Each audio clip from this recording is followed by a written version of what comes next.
Hello everyone. So in our previous video we have seen how to calculate a simple linear regression, right? So we derived the formula y equal to mx plus c. So we find the slope, which is m, and also we find the intercept, which is c, right? And also we try to predict the sugar levels for the given age. So we took x equal to 30 and we find what would be the sugar levels. So now I can say that I successfully built my linear regression model, or any regression model, right? So now I want to know how good my model is, or I mean how accurate my model is, right? So whenever I deploy my machine learning model, so whenever the new data comes, how much accurate my model is, predicting. So in general, right, in the real time, so we will have the good amount of data. So we'll have the data which is like lakhs, millions of the records. So what we'll do is we'll divide that given data into two different sets. One is the training data, the another is the testing data. So the thumb rule of is like 70-30, which means 70% of the data I'll have for the training data, the 30% of my data will be a testing data, which means I'll train my machine learning model, and simple for the linear regression, I'll try to find the slopes and the intercept on the training data, and I'll build my model, right? Now with the help of the testing data, so obviously my model never seen the testing data, right, which is unknown data for my model. So with the help of the testing data, I'll try to find the accuracy of my model, right? So now so with the help of the, as I said, right, with the help of the the testing data, so we'll find the accuracy of the model. Hope you're clear, right? So now the question is, so do we also need to test the accuracy of my model on the scene data, which means my training data? My model is trained on the training data set, which is 70% of the data, as we just discussed before. Now we know we need to find the accuracy for the test data, which is 30% of the data. So we are clear to check the accuracy of my model. So we need to use the test data, right? So the question is, do we also need to test the accuracy of model on the training data, which is the scene data? The answer is yes, because I need to understand how good my model understand the training data, right, which is scene data. So we also need to find the accuracy for the training data, right? So in this video, right, we'll see how to find the accuracy for the trained data. So we have hardly 6 rows, right, 6 values. So obviously I can't split into the training and testing data, all those things, right? So our intention is how to find the simple linear regression, right? So in our upcoming sessions, we'll see, we'll take some the decent amount of data and we'll split into the training and testing data, right? We'll try to build the model, right? So now what we'll do is, so we'll try to calculate the accuracy on my scene data, which is the training data. So these are the commonly used metrics to find the accuracy of my model. So R square, adjusted R square, mean square error, and root mean square error. Right? So R square and adjusted R square are commonly used metric, right? And mean square error and root mean square are also commonly used metric. So in this video, we'll focus on deriving this R square, adjusted R square, mean square error, and root mean square error. Maybe in our upcoming sessions, we'll see where exactly we can use, this matrix, right? So in this video, so we'll also try to understand what is R square. For the remaining matrix, we'll see in the upcoming videos, right?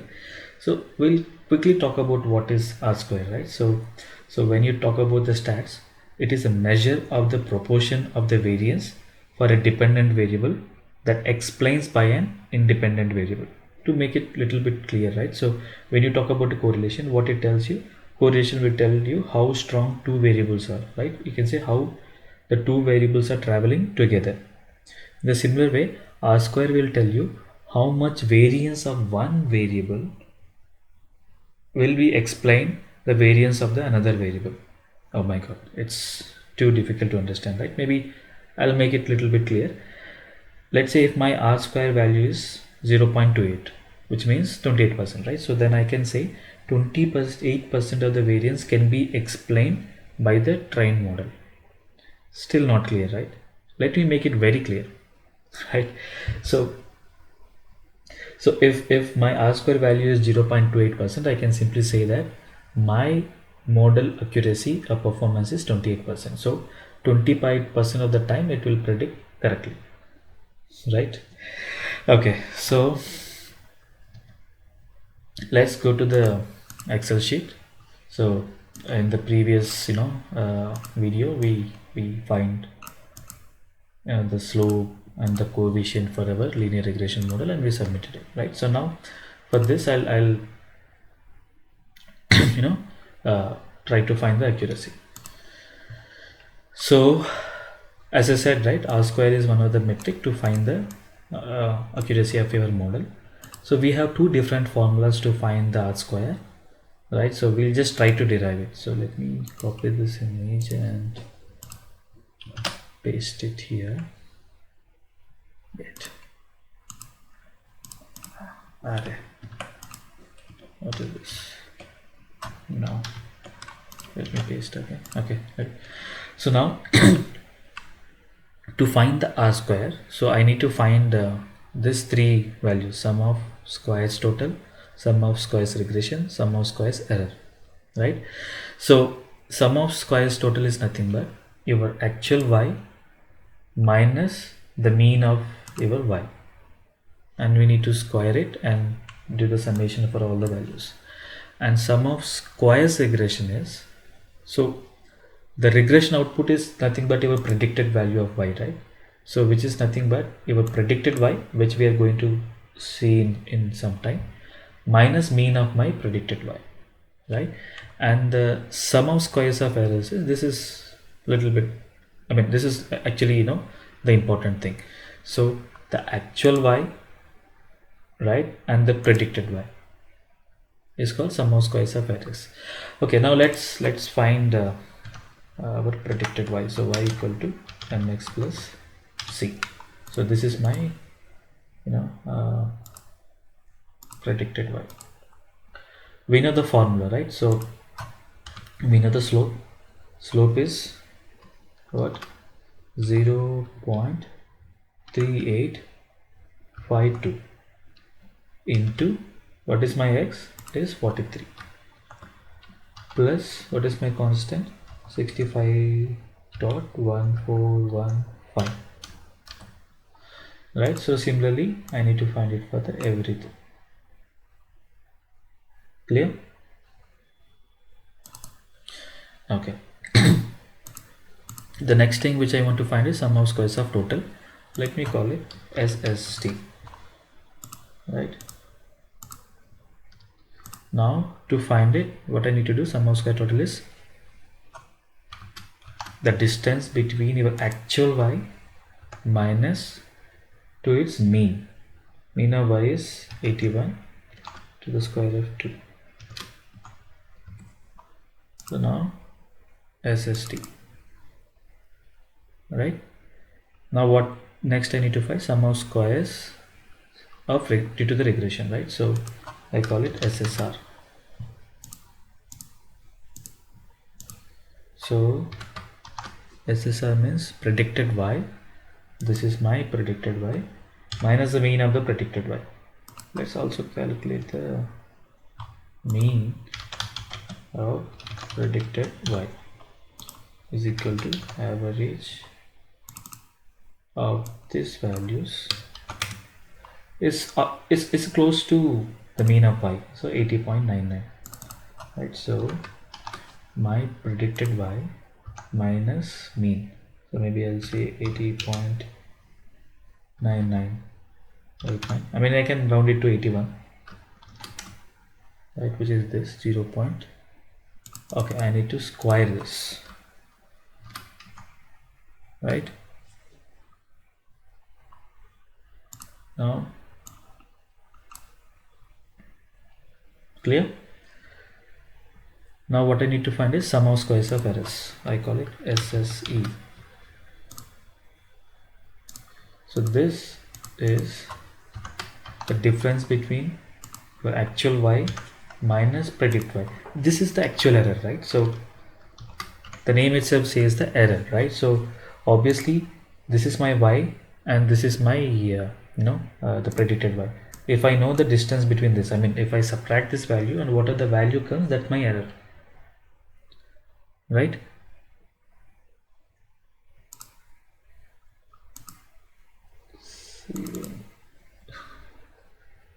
Right, so this is my SSE.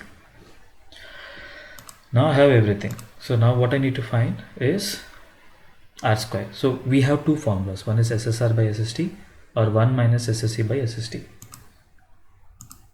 So before that I need to find the summation of everything, right? So SST is sum of SST, this one, this, and SSR is the sum of SSR is this, and SSE is the sum of all these things, right? Okay, so now I'll find the R square. So one of the formula is the straight formula SSR. What is my SSR? This divided by SST, this. It says 0.28, which means my R square value is 28, 0.28, which is 28%. So I can say my model has 28% of the accuracy. So which is very less because we have very small amount of the data, right? So we'll also try to find the accuracy using the another formula, which is 1 minus SSE by SST. First let's find SSE divided by SST is this, and obviously 1 minus this, the same value we got, right? So almost the same, right? So my R square value is 0.28, which is 28% of the more accuracy. So the other thing which I wanted to find is the adjusted R square. Let me also copy this formula and paste it somewhere here. Okay, so if you see the formula, right, maybe, yeah, let's go. If you see the formula, okay, let me show it here. So the formula is 1 minus SSE by SST. This is one of my one of the formula to find the R square. So what I'm doing is I'm just adding the penalty. So don't worry about the adjusted R square. We'll talk more about adjusted R square in our upcoming sessions. So now the focus is to find the R square, adjusted R square. So what I'm doing is here I'm adding the penalty to my SSE and SST. So SSE divided by n minus k, right, and divided by SST by n minus 1. Wherever n is total number of records, in our case is 6, k is number of independent variable, in our case it's 1, right? So now we'll try to substitute this formula and say it, right? So we'll find first SSE divided by, what is that, n minus k. So which is, how many rows I have? 6. Sorry, 6 minus how many variables I have? I have only one independent variable, right? So this, and the another one is the denominator one is SST this divided by n minus 1, which is 6 minus 1, which is my degree of freedom, this. Now I need to find 1 minus equal to 1 minus this value, sorry, 1 minus this value divided by this. We get the same, right? So maybe just for your curious, right, I'll explain you where we'll use the adjusted R square. As I said, we'll discuss more in our upcoming sessions, right? So so in the simple linear regression, we'll have only one variable, right? So, but in the real time, it won't be a simple linear regression. We have multiple independent variables, right? So there might be a case, right? If you have, let's say, 10 independent variables, maybe because of one variable, your model accuracy may come down, right? We don't know, right? Not all variables are significant. So what I'll do is, so maybe first I'll build my model with maybe somewhere around two variables, and I'll find my R square, and I adjusted R square. So I'll add one variable and see how much my accuracy is improved.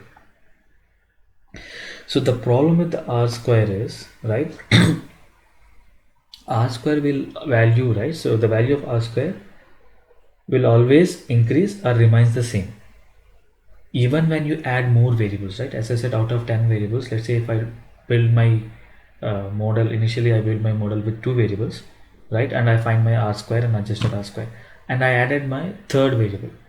So let's say if the third variable which I have added has no significance at all, because of that variable, my model might be may perform very bad, but still my R square value will never decrease. Why? Because the previous two variables has some significance, right? So it will not decrease. Either it remains same or it will increase, but it never decrease. So now how would I know that because I just added this variable, my performance got decreased? Because my R square never says that, right? So that's why we got adjusted R square. That's why we are adding the penalty. If you see it, the total number of records, rows, minus the number of variables which I add. The very first time, as I said, I build my model with two variables, the k value will be 2. The second time, the k value will be 3. So we are adding some penalty, right? So let's say if I add the third variable and it is not at all significant to my model, so obviously this R square, adjusted R square will come down. Clear? Don't worry, we'll discuss more on our the further videos. So the another thing is mean square error. This is very straightforward. Actual minus predicted, which is nothing but our SSE. What I need to do is, so what is our various SSE? So when I want to find the MSE, it is very straightforward. So your SSE divided by total number of your records. This is your mean square error, right? 78.64. I'm sorry. This is root mean square error, right? When you talk about mean square error, when the square root goes to the other side, it will become the square. This value, right? So obviously, right? So RMSE is the ideal way. So now why I am squaring? I'm putting the square root, because this sum of squares of errors, right? I'm squaring it. So what I'm doing is I'm just square rooting it, so that you'll get the normal value. Clear? So the RMSE formula is square root of MSE. Oh, I think we miscalculated it. No. So the RMSE value is 78. We are right. And the MSE value is 6184. Yeah, we are right. Right. So we'll use this RMSE and MSE. See, by saying this, obviously you cannot judge or justify how good your model is, right? So only thing is this RMSE or MSE value should be less, as much as less it can be, right? So but we mainly use R square and adjusted R square, but where this MSE and RMSE will be used, so there is a concept called gradient descent, right? So we also call this as a loss function. So our intention is always to reduce the loss function. So just for your curious, I'm telling, right? So where we'll be using this, but as I said, right, in our upcoming videos, we'll see the real use of MSE and RSE, and also the R square and adjusted R square. As I said, this video, the main intention of this video is how to calculate the R square, adjusted R square, and this MSE and RMSA. So hope you enjoyed this long video, right? So in our next session we'll take some good data, right, and we'll try to use a linear regression using Python, right? So hope you enjoy. Stay tuned. We'll meet soon. Thank you.